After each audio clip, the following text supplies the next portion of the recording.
Bonjour les amis, voilà, je profite d'une petite balade en famille et tout pour vous et en forêt pour vous parler d'une découverte un petit peu, enfin d'une théorie sur sur le déluge de Noé.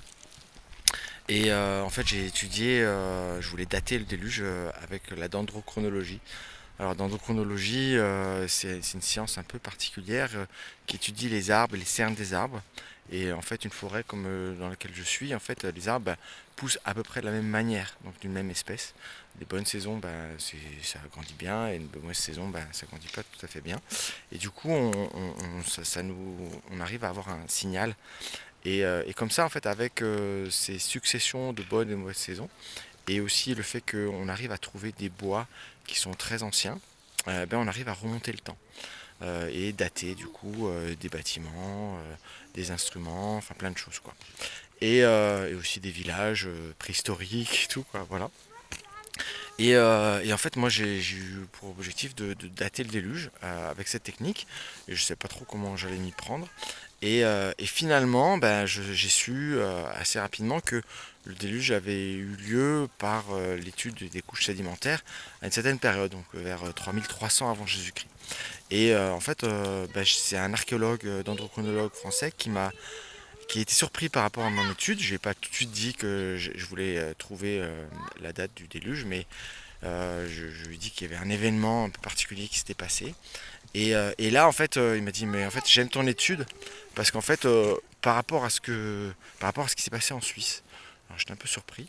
Et finalement, en fait, j'ai étudié la civilisation, les civilisations en Suisse qui ont été datées par dendrochronologie, donc de manière assez précise.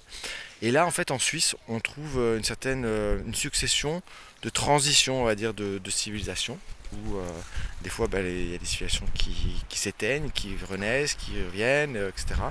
Et voilà, et donc, du coup, j'en ai même supposé, en fait, savoir à peu près la date du déluge, et même j'ai supposé que la civilisation de Noé, en fait, vivait en Suisse avant et après le déluge. Mais du coup, bon, personne ne me croyait, c'était un peu. Voilà, j'ai pas forcément donné cette information publique. Et en fait, j'ai continué à étudier tout ça. Et en fait, en Suisse, on voit une autre transition qui, elle, est encore plus étudiée et encore plus facile, on va dire. C'était plus facile pour moi. Et c'était la transition de l'arrivée en fait des Indo-Européens. Enfin des peuples indo-européens qui du coup avaient une langue indo-européenne et du coup j'en ai supposé que ça devait être aussi le moment où il y a eu l'événement de la tour de Babel. Et ce qui était incroyable, c'est que j'ai pu dater ces événements et les mettre en corrélation. Et ce qui était génial, c'est que finalement ça correspond avec ce que dit la Bible par rapport aux dates. Donc il y avait 533 ans entre ces deux événements.